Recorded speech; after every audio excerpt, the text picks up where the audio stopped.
Alemania, 1483.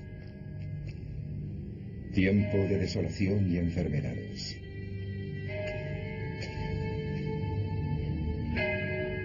Por aquel entonces, la peste podía exterminar ciudades enteras en apenas unos días.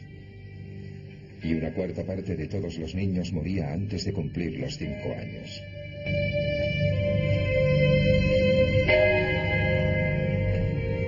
En aquel mundo había un gran consuelo. La Iglesia y su paraíso prometido.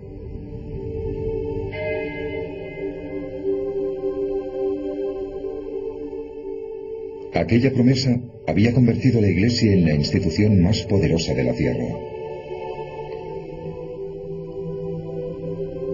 Rica como nadie, más poderosa que la realeza, pero también corrupta y tiránica. Un imperio que habría de derrocar un solo hombre: Martín Lutero.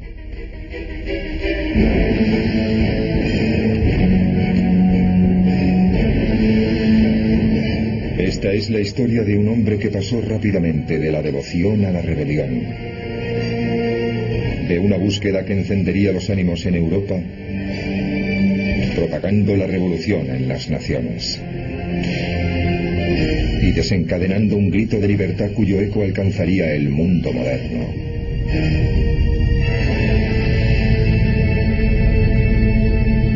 Martín Lutero. Camino al desafío.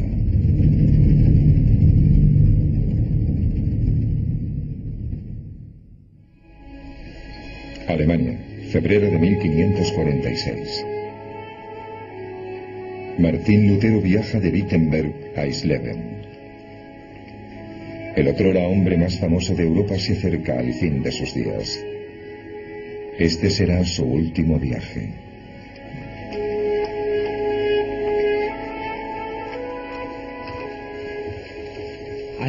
Creo que es imposible escribir la historia de la cultura occidental moderna sin hablar de Lutero y de que hay que luchar por aquello en lo que uno cree.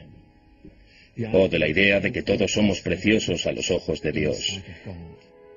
Estas son cosas que damos por sentadas, pero por las que Lutero tuvo que luchar. A Lutero hay que situarlo junto a los grandes emancipadores de la historia de la humanidad, por su defensa del individuo, por su coraje y por estar dispuesto a morir por sus creencias. Se enfrentó a la Iglesia Católica, una institución inmensa e inmutable, y le dijo: esto no está bien, hagamos las cosas bien. Este es uno de esos pocos casos en los que un individuo se enfrenta literalmente a la potencia más uniformadora del mundo para decirle: no pienso echarme atrás.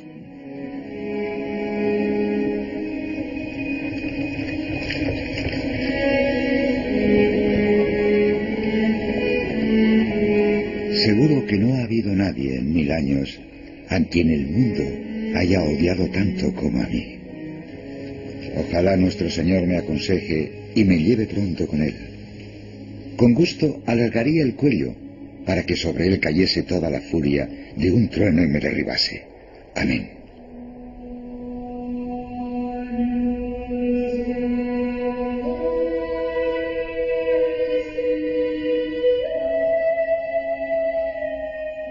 Martín Lutero, el hombre que un día pondría en entredicho la supremacía de la Iglesia Católica, fue un hombre de origen muy humilde.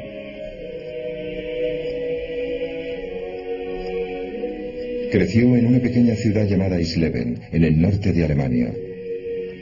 Una afanosa comunidad donde la Iglesia era la mayor autoridad. Lo más destacado de la religión en la Baja Edad Media era el cristianismo, la única religión posible.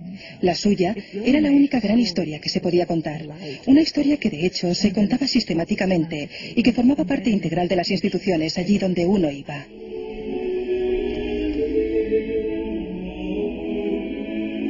Cuando Lutero era un niño, la Iglesia era el centro de su mundo.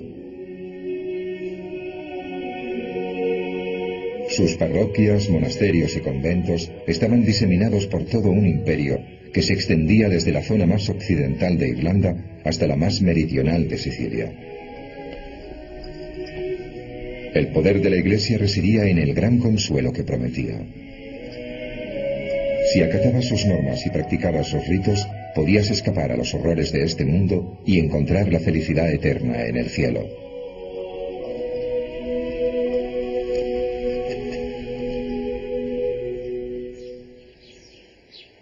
Pero la Iglesia ejercía tanto control sobre la vida en la tierra como en el cielo. Sus reglas y preceptos impregnaban todos los aspectos de la vida diaria. La Iglesia decía qué nacimiento era legítimo, decía qué matrimonios eran legales, decía qué testamentos eran válidos, y en este sentido se inmiscuyó, junto a su sistema legal, en las vidas de la gente de a pie de todos los lugares, no solo en la de sus propios miembros, sino en las del resto de la comunidad. Como muchos otros a su alrededor, el joven Lutero acataba los preceptos de la Iglesia. Había trabajado como monaguillo y había cantado en el coro. Hasta aquí, una imagen de paz y armonía. Mi vida en casa solo parece haber causado dolor y angustia.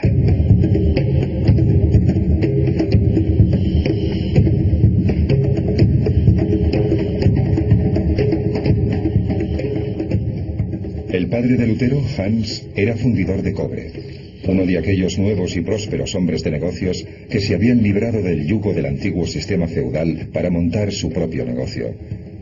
Hans tenía unos planes muy ambiciosos para su hijo. Estaba decidido a que remontase más peldaños en la escala social, convirtiéndole en abogado. Pero Lutero no vivía en un hogar feliz. Lutero nos facilita muchos recuerdos de su infancia, y sus rememoraciones no son del todo positivas. Recuerda la frustración que sentía, cómo su padre le castigaba por sus fracasos o por su desobediencia, y creo que la impresión que da es la de alguien con muy baja autoestima, alguien que cree que no va a estar a la altura de lo que los demás esperan de él. Hans Lutero juzgaba con dureza a su hijo. En una ocasión, mi padre me azotó tan fuerte que me escapé.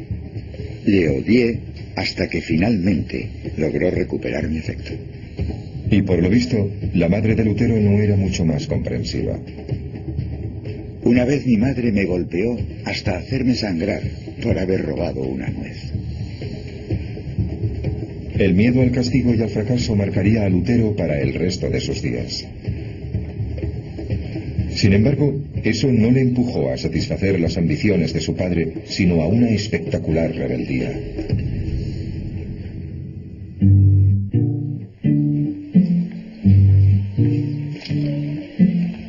En un principio, Lutero siguió el camino que habían trazado para él. Su padre le envió a las mejores escuelas de la región y a los 18 años empezó a ir a la Universidad de Erfurt. Comparada con la ciudad natal de Lutero, Erfurt era una animada metrópolis. Tenía todo lo que podía necesitar un joven estudiante, innumerables bares y tabernas. Y en una época en la que no había agua potable, el vino y la cerveza eran bebidas de primera necesidad. La ciudad incluso contaba con un burdel municipal regido por el ayuntamiento. Pero Erfurt también era única en aspectos de mayor calado. No era un gran centro industrial ni político, pero sí era un gran centro eclesiástico, y en él abundaban las actividades de la Iglesia. Se calcula que allí había 14 órdenes religiosas distintas representadas en una sola, así como 25 parroquias. De hecho, por aquel entonces se decía que Erfurt era la Roma de Turingia, la Roma de aquella región de Sajonia, debido a la alta concentración de talentos eclesiásticos.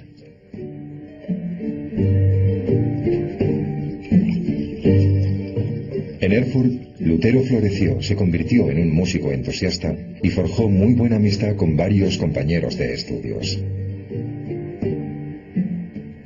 Lutero se fue a los 14 o 15 años a estudiar lejos de su familia y se encontró con unos amigos muy pero que muy absorbentes. Los lazos entre aquellos jóvenes podían ser muy fuertes. Eran unos lazos muy estrechos que hacían que se sintiesen miembros de una misma familia. En aquel punto de su vida los amigos se convirtieron en todo lo que tenía. Lutero estudió con ahínco, se licenció en artes y obtuvo una maestría. Lo único que le quedaba para ser todo lo que su padre esperaba de él era tomar el último curso de leyes. Pero de pronto, todas las convicciones en la vida de Lutero se vinieron abajo. En el año 1505, la peste azotó a Erfurt.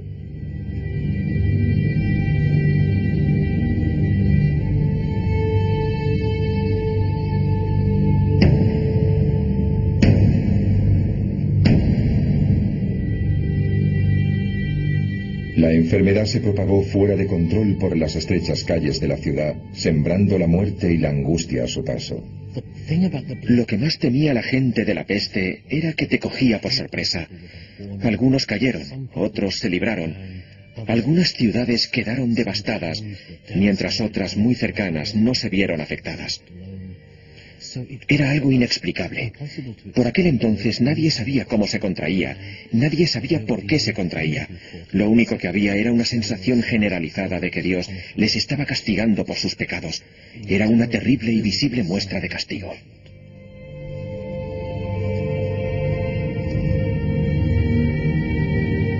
Durante los últimos 100 años, la peste había acabado con casi la mitad de la población europea.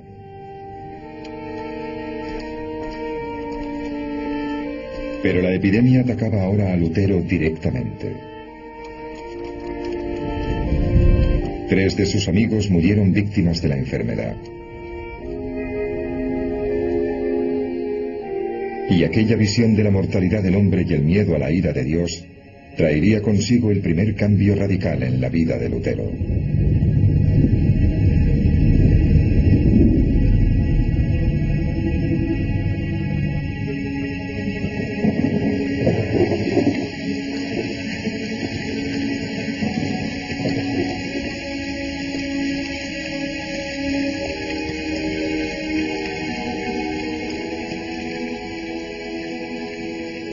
Lutero, con 23 años, regresaba a Erfurt tras visitar a su familia. Cuando de pronto se vio atrapado en una espectacular tormenta eléctrica.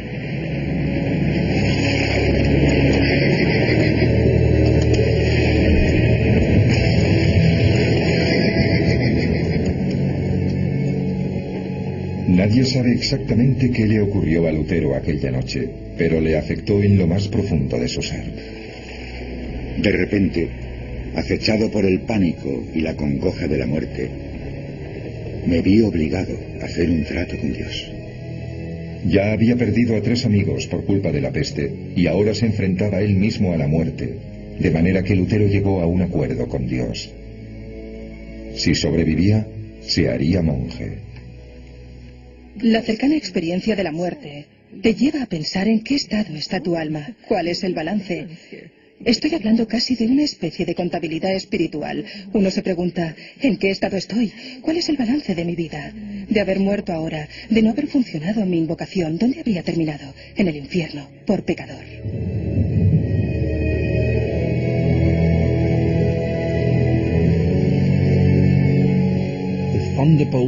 Aquel rayo le señaló 2 caminos. Podía coger el camino que su padre quería que cogiera, o podía coger el camino que, en sus propias e inconscientes cavilaciones, él mismo empezaba a creer que debía tomar.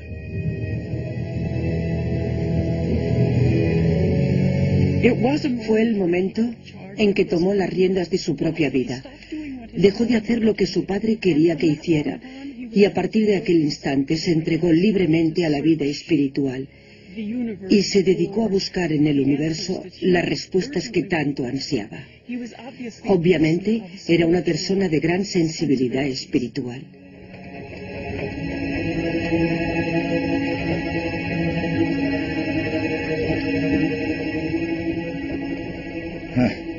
Cómo se enfureció mi padre al averiguar que su hijo no iba a convertirse en abogado. Perdió la razón, se comportó como un loco. ¿Cómo se iba a imaginar él que el hecho de tener un monje en la familia le iba a suponer más prestigio y vergüenza que 1000 abogados vestidos de armiño?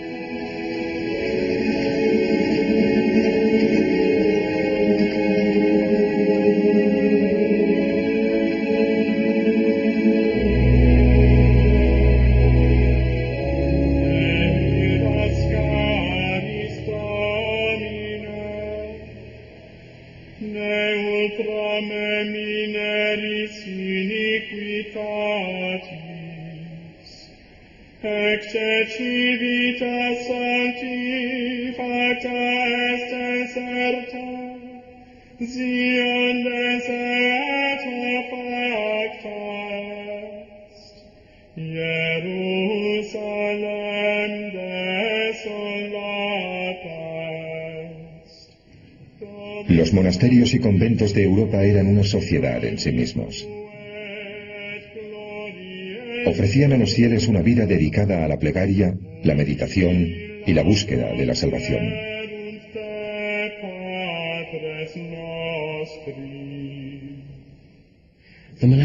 La vida monástica estaba marcada por el ritmo de las 7 horas del día litúrgico. Esto quería decir que 7 veces al día los monjes tenían que reunirse para cantar y recitar fragmentos del servicio eclesial, y eso incluía levantarse en mitad de la noche. Y cuando no estaban tomando parte de los servicios litúrgicos, sus vidas también eran rigurosamente controladas. En muchos monasterios solo se podía hablar en algunos lugares y a horas determinadas. No había ninguna privacidad y sus comidas eran muy sencillas. Los hábitos de los monjes también eran muy rígidos, burdos e incómodos. ¿Por qué debían llevar aquellas ropas tan incómodas? ¿Por qué debían asistir a todos los servicios? ¿Por qué comían tan mal? Pues por lo visto la respuesta estaba en que solo renunciando a todo aquello que la gente considera cómodo y valioso se podía alcanzar la salvación. Lutero no tardaría en creer que el único modo de lograr la salvación era renunciando por completo a su mundo, para sumergirse por completo en una comunidad que le aislaba de todo.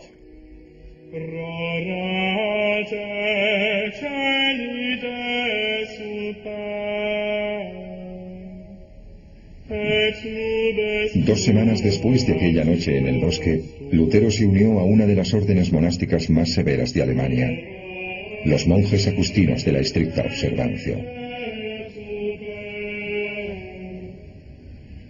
Se cortó el pelo, se vistió con la túnica blanca de los monjes novicios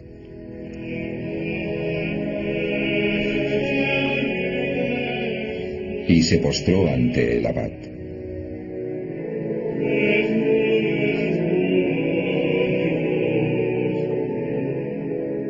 Acababa de ingresar en el mismísimo seno de la Iglesia Católica.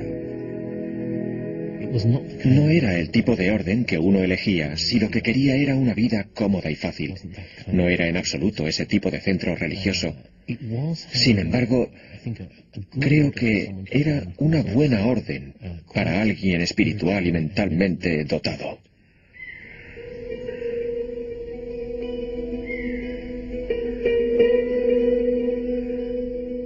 Pero el nuevo hogar de Lutero tenía tanto de negocio como de retiro espiritual. El abad dirigía un próspero negocio de tintado de prendas. Los monjes tenían una destilería donde preparaban una cerveza bastante popular. Y encima, el monasterio era propietario de toda una serie de tierras en el vecindario, cuyas rentas y diezmos le proporcionaban unos ingresos sustanciosos. Todo esto quedaba minuciosamente registrado en los dilatados libros de cuentas del monasterio.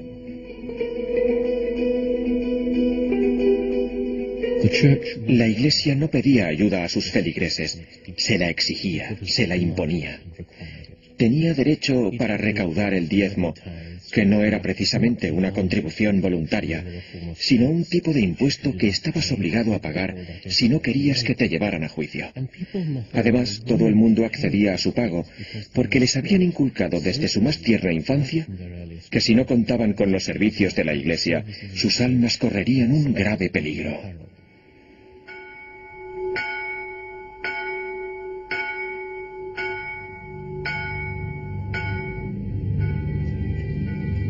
Estos abusos de la Iglesia terminarían por ofender y disgustar a Lutero. Aunque de momento, lo único que le preocupaba era su alma. Se lanzó de lleno a la vida austera y solitaria que la Iglesia reserva a sus más devotos seguidores.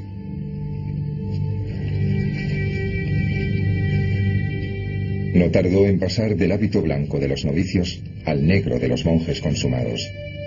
Aquella era la única ropa que ahora poseía. No estaba allí para divertirse o para burlarse de la institución, ni tampoco para pasar el rato. Aquella vida suponía, por citar algunos ejemplos, suponía ayuno recurrente, realmente suponía una negación constante de todo lo físico. La estricta rutina de estudio y plegaria de los monjes iba acompañada de un régimen de persecución de lo carnal. Alentaban a los iniciados a dormir sin sábanas ni mantas, e incluso a fustigarse.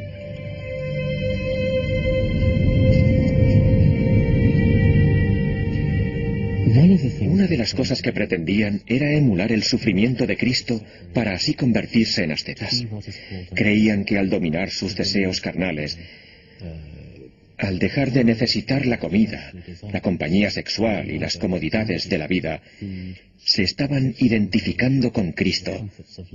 Creían que así luchaban contra las fuerzas del mal en su interior, que así combatían sus más bajos instintos. Lutero se sometió a aquel régimen con fervor, durmiendo sobre la nieve, sin mantas, hasta que sus compañeros le arrastraban medio muerto hasta el interior del convento. Años más tarde, se quejaría de que aquellos años en el monasterio arruinaron para siempre su salud.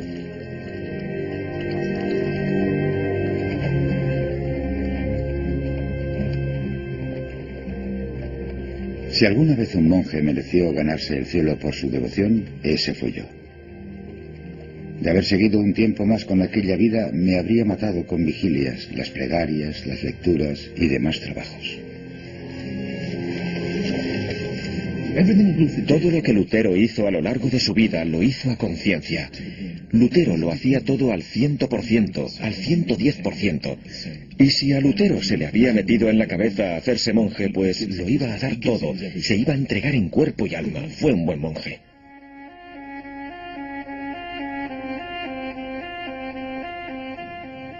Pero la devoción de Lutero excedió con creces las expectativas de los demás monjes.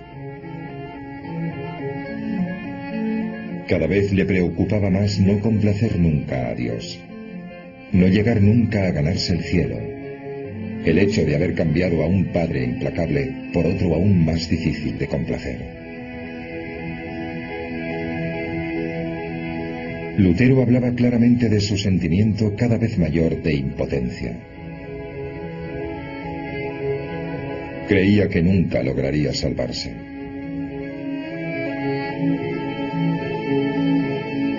Los designios del Señor son demasiado elevados y difíciles de satisfacer.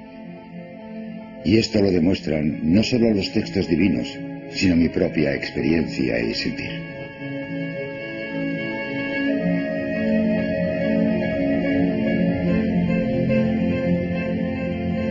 Cuanto mayor era su desesperación, más se volcaba Lutero en los rituales de la Iglesia.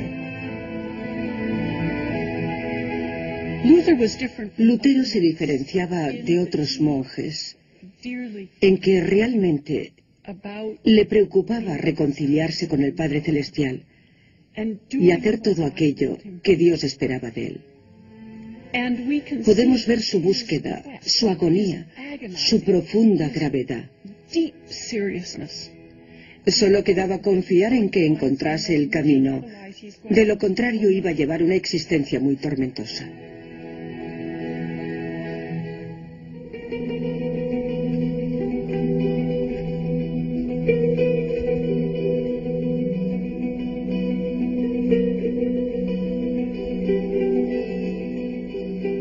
5 años, Lutero trabajó sin descanso. Hasta que en 1510 le ofrecieron una breve escapada a su vida de enclaustramiento. Su orden le envió en misión a Roma, en una de las mayores peregrinaciones de la Iglesia.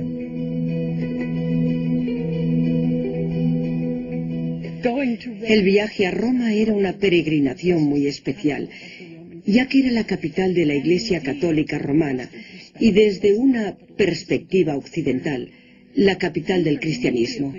Lutero decidió inmediatamente que intentaría sacarle el mayor provecho espiritual posible a aquel viaje.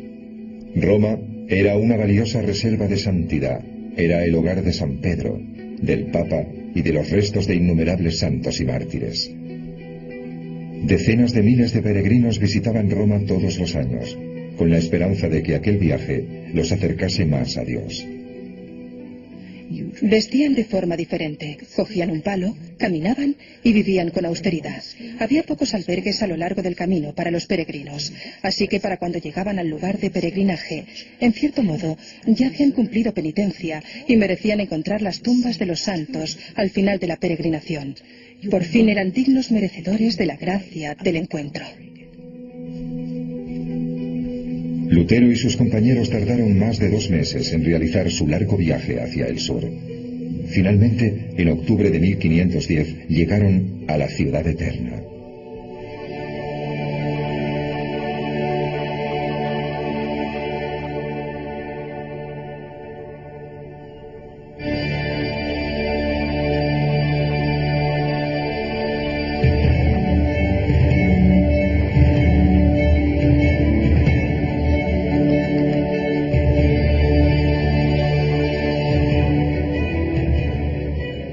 Lutero llegó a Roma cuando el Renacimiento se encontraba en su mayor apogeo.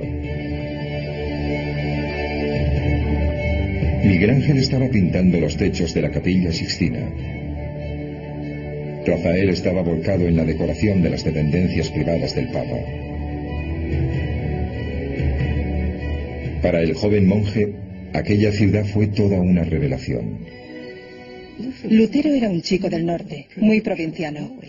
Para entonces había vivido solamente en 3 ciudades durante toda su vida, así que no había visto gran cosa, y llegar allí y ver los séquitos de los cardenales, los grandes palacios, y encontrar un clima completamente distinto, comidas distintas, olores distintos, debió de extrañarle enormemente.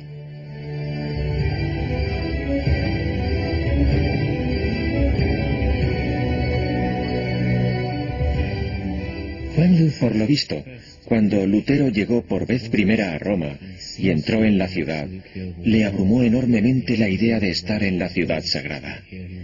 Ahí estaba, en presencia de tantos mártires, en el mismo centro de la iglesia. Estaba tan deslumbrado que el brillo tardó poco en desvanecerse, aunque finalmente lo hizo. Entre los palacios y las majestuosas iglesias, Lutero descubrió una institución muy mundana.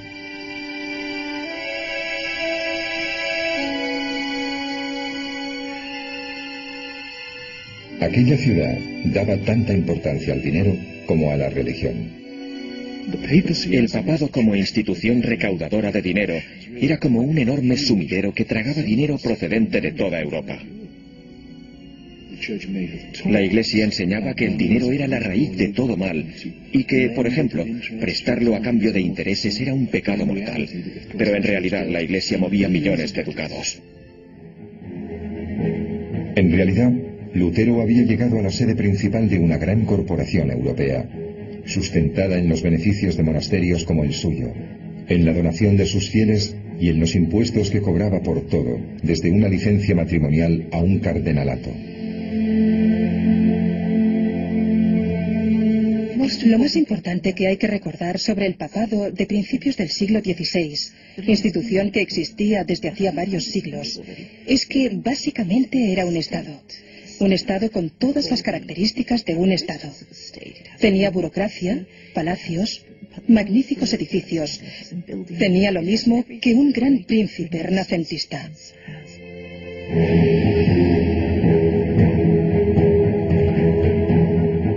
El El papado incluso ostentaba poder militar. De hecho, el castillo de Sant'Angelo, el fuerte privado del Papa y su batería de cañones se alzaban imponentes sobre la ciudad.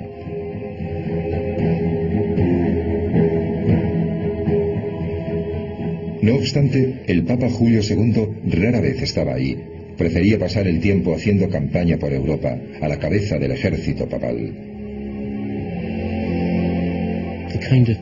Los hombres que llegaban a lo más alto de la Iglesia solían ser duros hombres de negocios.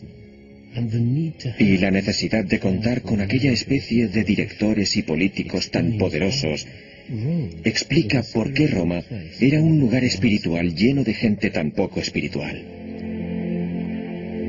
En Roma, Lutero descubrió un cinismo que le afectó profundamente.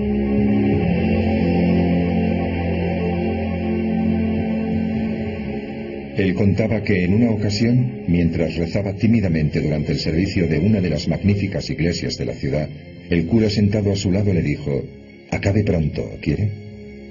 Y después, mientras alzaba la hostia sagrada en la que creía que se había transformado el cuerpo de Cristo, otro cura murmuró: «Pan eres y pan seguirás siendo».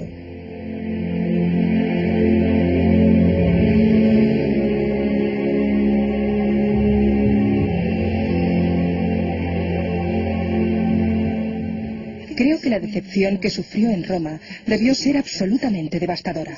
De repente se encuentra con una situación que él estaba dispuesto a vivir como una experiencia sublimadora. Se encuentra en la sede de la institución a la que él sirve y descubre que allí nadie habla su mismo idioma, en más de un sentido.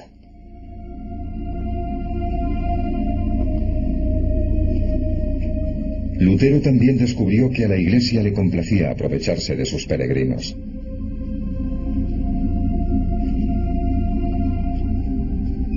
Le permitieron visitar previo pago la cripta de una iglesia. Allí podría ver los restos de 46.000 mártires cristianos. Aquello le concedía lo que se conocía como una indulgencia, que le permitiría rebajar su tiempo de estancia en el purgatorio tras su muerte. El purgatorio era el lugar donde los cristianos expiaban sus culpas, a veces durante miles de años, antes de poder entrar en el cielo. La oportunidad de comprar una reducción del tiempo de estancia en el purgatorio era algo muy tentador para los fieles y muy rentable para la Iglesia.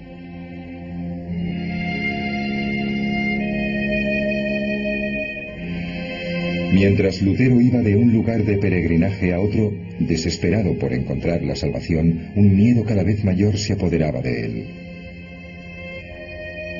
¿De verdad todo aquello podía acercarle a Dios? Finalmente, Lutero entró en crisis y empezó a cuestionar las enseñanzas de la Iglesia, a la que había entregado su vida. ¿Quién sabe si realmente es así?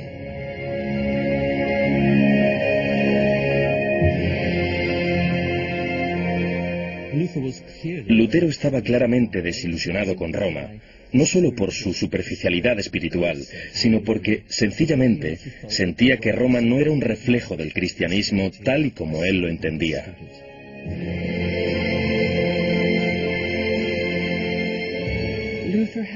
Lutero tenía la sensación de que las respuestas se le escapaban. No tenía la sensación de que Dios le quisiese más, así que debía encontrar las respuestas en otra parte.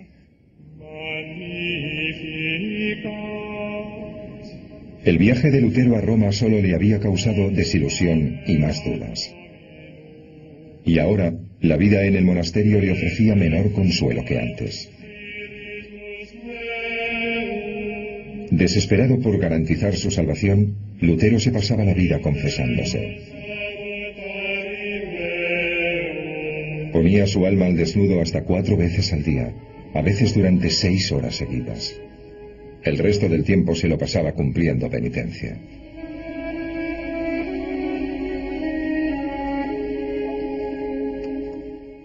Había algo extraño en Lutero. Creía que nunca lo iba a lograr y aún así no dejaba de intentarlo.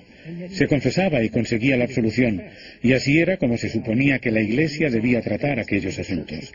La mayoría de los monjes se habrían contentado con oír: «Estás perdonado».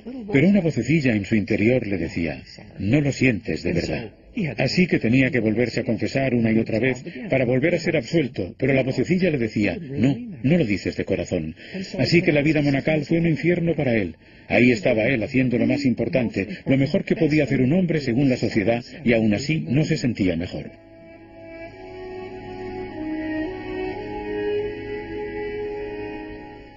Su cabeza era un hervidero, y aún así seguía sin obtener respuestas. Seguía sintiéndose terriblemente culpable. ¿Cómo es que la vida monacal ha funcionado para decenas, para cientos de miles de hombres a lo largo de la historia del cristianismo? ¿Cuál es mi problema?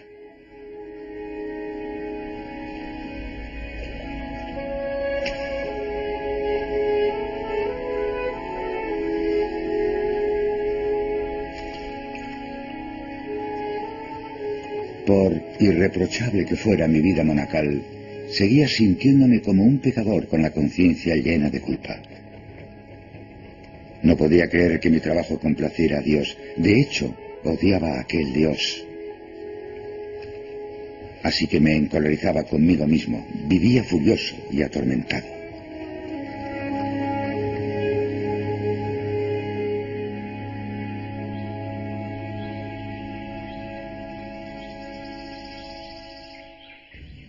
La sabiduría y la perspicacia de otro hombre permitieron a Lutero escapar de la presión de su propia angustia y le pusieron inconscientemente en la senda de la revolución. En 1511 su orden le envió a un pequeño monasterio en la ciudad de Wittenberg. Comparada con Erfurt, Wittenberg era muy pequeña. En ella apenas había un par de iglesias y una universidad recién fundada. Allí, el monje Johann von Staupitz acogió a Lutero bajo su ala.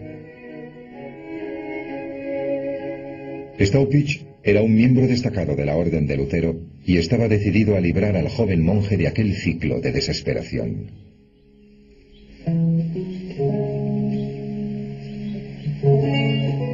Staupitz informó a Lutero de que había decidido convertirle en profesor de estudios bíblicos de la nueva Universidad de Wittenberg. Así se vería obligado a atender las necesidades espirituales de otros y tendría menos tiempo para torturarse a sí mismo. Lutero le dio hasta 15 motivos por los que no podía aceptar aquella oferta, empezando porque tanto trabajo iba a acabar con él. La abyecta respuesta de Staupitz pasaría a la historia. Me parece muy bien. Dios tiene mucho trabajo para los hombres inteligentes en el cielo. Creo que Staupitz sabía muy bien cómo manejar a Lutero, con una mezcla de lástima, sutil ironía y, sobre todo, reconociendo sus virtudes, reconociendo su brillantez y su capacidad para realizar una carrera académica. Creo que lo que pretendía Staupitz era agotarle de tal manera con la preparación de sus clases que al llegar la oscura noche del alma se desplomase sobre su cama y durmiese como un bebé durante 8 horas seguidas.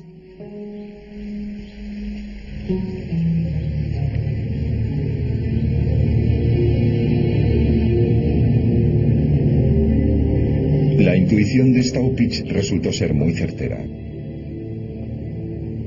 Enfrentado a una clase llena de estudiantes a los que explicar la Biblia, Lutero se vio obligado a involucrarse con el mundo y a dejar de fustigarse por sus defectos.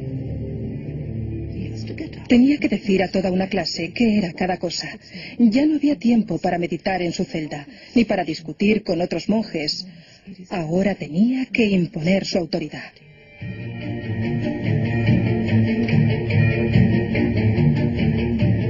Se volcó en su trabajo y se puso a estudiar no solo el texto latino estándar de la Iglesia, sino también la edición griega y la hebrea.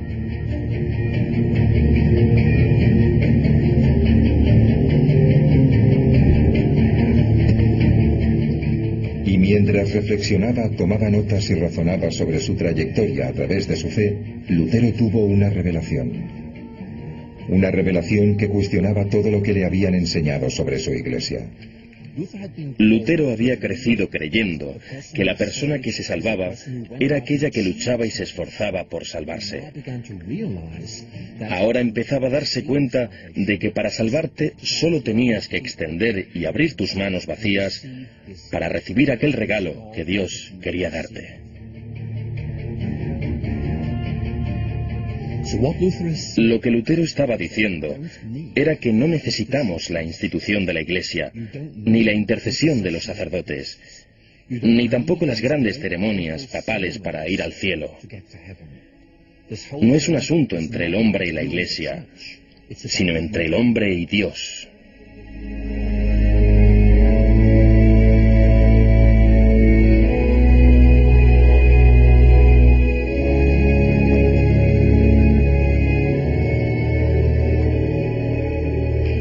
Fue un momento revolucionario.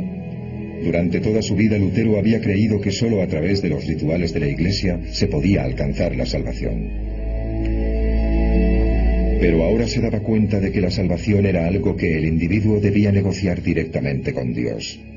No había institución mundana que pudiera creer por ti, expiar tus culpas o interceder entre tú y tu Dios.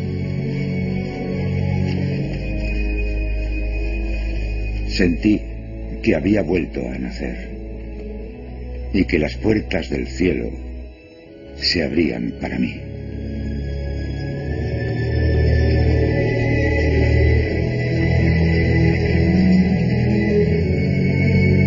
Pero nadie, y aún menos el propio Lutero, podía anticipar la ola de agitación y sublevación que estaba a punto de provocar.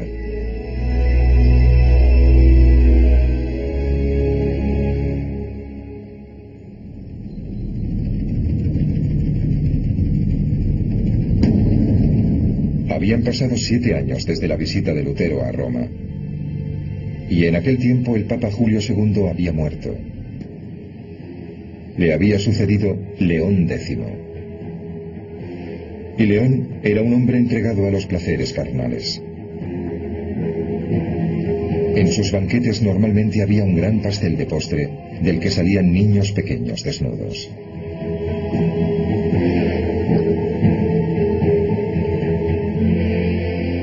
En solo 2 años de suntuosas celebraciones y cacerías de jabalíes, León vació las arcas papales.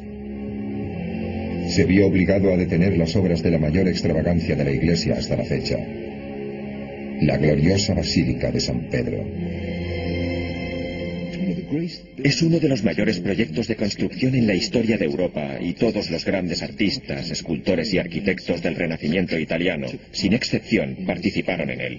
Eso sí, tragó dinero como solo un proyecto de construcción de esta magnitud podía hacerlo. León se mostraba despreocupado. Y para volver a llenar sus arcas, recurrió a uno de los mejores métodos que tenía la Iglesia para recaudar dinero: la venta de indulgencias, o lo que es lo mismo, cobrar a los fieles por entrar en el cielo. Las cartas de indulgencia eran pedazos de papel que vendían por un módico precio que, dicho sea de paso, cambiaba según las posibilidades de cada uno, y que aseguraban al portador el perdón de sus pecados. Las indulgencias de León tenían una serie de ventajas únicas. Se podían comprar no solo para uno mismo, sino también para los parientes muertos. Y encima, perdonaban una serie de pecados inimaginables. Incluso se decía que, de haber sido posible, habrían absuelto a aquellos que hubiesen mantenido relaciones sexuales con la Virgen María. En definitiva, la salvación a cambio de dinero. La cantidad de dinero que se pretendía recolectar con las indulgencias de 1517 era muy grande, y estoy hablando de decenas de miles de florines. Eso en dinero moderno serían muchos millones. León preparó detenidamente la emisión de su nueva indulgencia. Contrató los servicios de un fraile dominico llamado Johann Tetzel para su venta. Y eligió muy bien.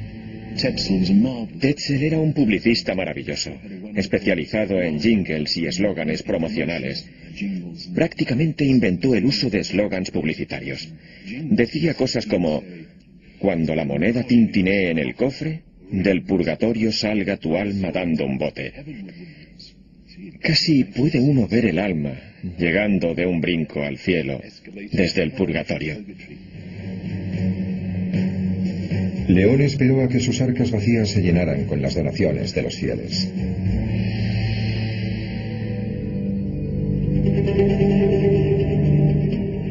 El principal mercado de Tetzel para la venta de indulgencias fue Alemania. Los habitantes de Wittenberg se enteraron rápidamente de la reducción de condena que ofrecía la Iglesia.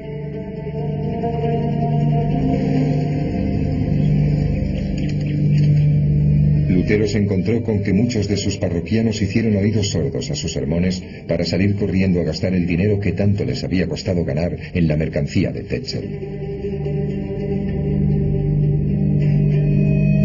Pero a Lutero, su momento de revelación le había dejado un mensaje claro y simple.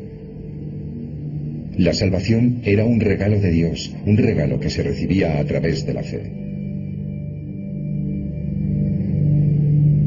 Y eso quería decir que la Iglesia no tenía derecho a vender la redención. Para él aquello fue un asunto pastoral. Sus propios feligreses le decían que como habían comprado una indulgencia, ya no se tenían que volver a confesar con él, ya que estaban seguros de que su alma estaba salvada. Lutero creía que aquello no era más que una ilusión, que posiblemente acabaría con su condena, así que para él se trataba de un asunto muy serio. Estaba enfadado, porque aquello iba en serio, estaba en juego la vida de mucha gente. Si no hacían lo correcto, podían terminar en el infierno. Aquel monje que en otros tiempos había sido el siervo más devoto de la Iglesia, ahora se enfrentaba a la institución a la que había dedicado su vida. La noche del 31 de octubre de 1517, Lutero se sentó y redactó una larga y vehemente lista de críticas. 95 balas o tesis dirigidas al Papa y a su comercio de indulgencias.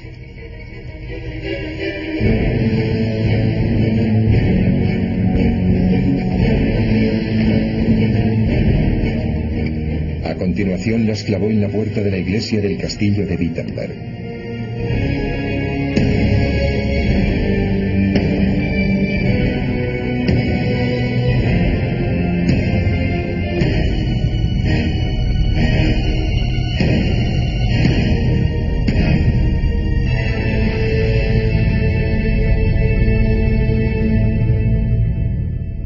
Fue un ataque flagrante al mayor poder del momento. La bendición divina está al alcance de todos sin necesidad del Papa.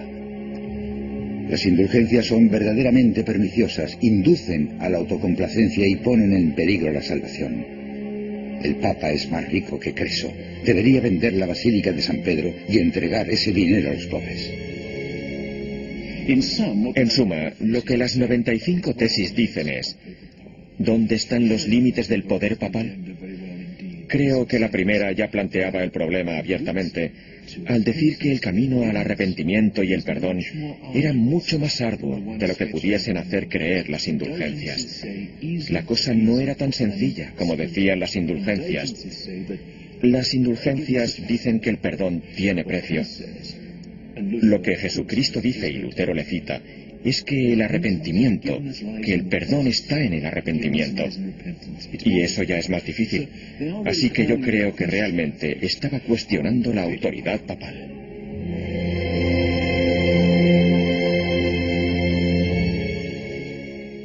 Era un asunto de fe. Era necesario sacarlo a la luz.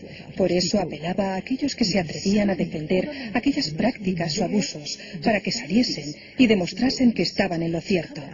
Según él, para abrir el debate solo hacían falta las Sagradas Escrituras. Las Sagradas Escrituras y capacidad de raciocinio. Se cuestionó mucho si la intención de Lutero era causar perjuicio. De hecho, lo de clavar textos en la puerta de la iglesia para su discusión académica era una práctica habitual. Su finalidad no era la publicación, estaban en latín y el lenguaje era en ocasiones técnico y de difícil comprensión. Por otra parte, el estilo de las 95 tesis no era sencillo, y los sentimientos que en ella plasma Lutero son tan intensos y profundos que resulta difícil creer que su único objetivo fuese entablar una conversación privada con un superior de su Iglesia. Cuesta no pensar que, al menos, se le pasó por la mente su publicación. Al final, fueron otros los que las publicaron por él. Lutero estaba a punto de convertirse en uno de los autores más vendidos de la historia. Menos de 70 años antes, otro alemán, Gutenberg, había perfeccionado la primera máquina impresora del mundo. Por aquel entonces ya se imprimían muchos libros y panfletos, incluso las indulgencias de León X. Le había llegado el turno a la sincera obra de Lutero de pasar a la imprenta. Sus tesis se extendieron como las llamas por toda Alemania, poniendo a Lutero y a toda Europa en una tesitura impensable. Escondían en su interior la capacidad para deshacer la autoridad del Papa.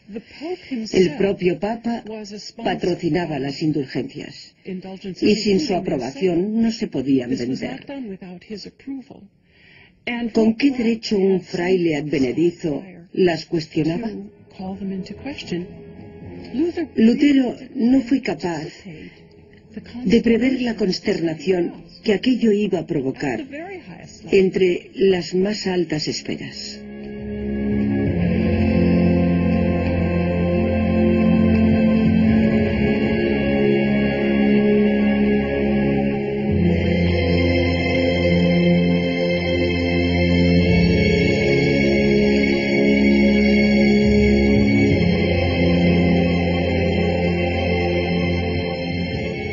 Aunque no era gratuito que la Iglesia Católica ostentase el poder desde hacía más de 1000 años.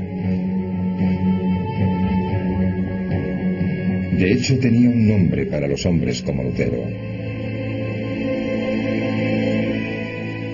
herejes. Y la pena por herejía era la muerte.